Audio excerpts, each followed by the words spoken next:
Делегация во главе с министром культуры России Владимиром Мединским побывала и в горах Ингушетии. Для почетных гостей была организована насыщенная познавательная программа с посещением главных достопримечательностей Джейрахского района. Знакомство с культурным наследием республики началось с самого древнего в стране храма Тхабай-Ерды, которому больше 1000 лет. Считается, что его построили по приказу самой царицы Тамары. Далее гостям показали и признанный шедевр башенной архитектуры всего Кавказа Вовнушки.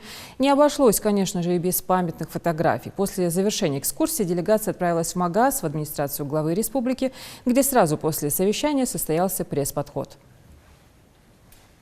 Колоссальное впечатление производит, конечно, природа, история Ингушетии.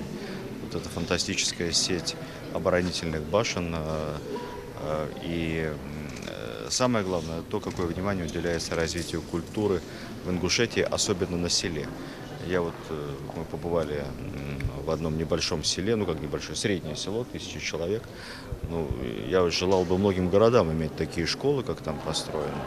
А теперь еще и Дом культуры. Поэтому хочется, чтобы люди здесь оставались, работали, растили детей, желательно побольше.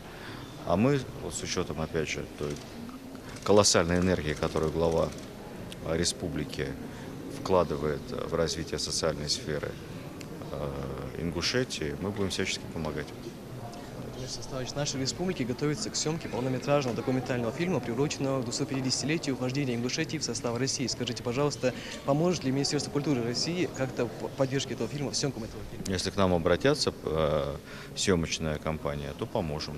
Мы же не снимаем фильмы, мы оказываем государственную поддержку, даем гранты. Поэтому будут интересанты, будут хорошие сценарии. Пожалуйста, приходите. Лучше, кстати, на мой взгляд, если они придут к нам не напрямую, а придут сразу с каким-то телеканалом, чтобы этот фильм все-таки не мы на троих посмотрели с вами, чтобы его показали по центральному телевидению. Я хочу сегодня еще раз от имени всех жителей республики огромное спасибо сказать министру культуры Российской Федерации Владимиру Владиславовичу Мединскому за его личный вклад, личное внимание и за то, что он просто услышал наши просьбы, увидел наши проблемы, увидел эту таблицу, где было прописано, что мы где-то на 80% от всех регионов остаем под объектом культуры.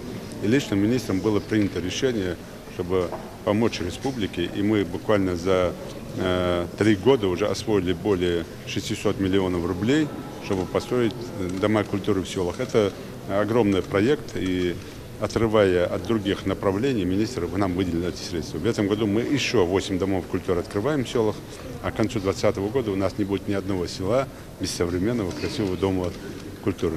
Во всем виноват министр культуры Российской Федерации. Огромное вам спасибо. От всех жителей хочу вам сказать спасибо за это. Спасибо. Спасибо.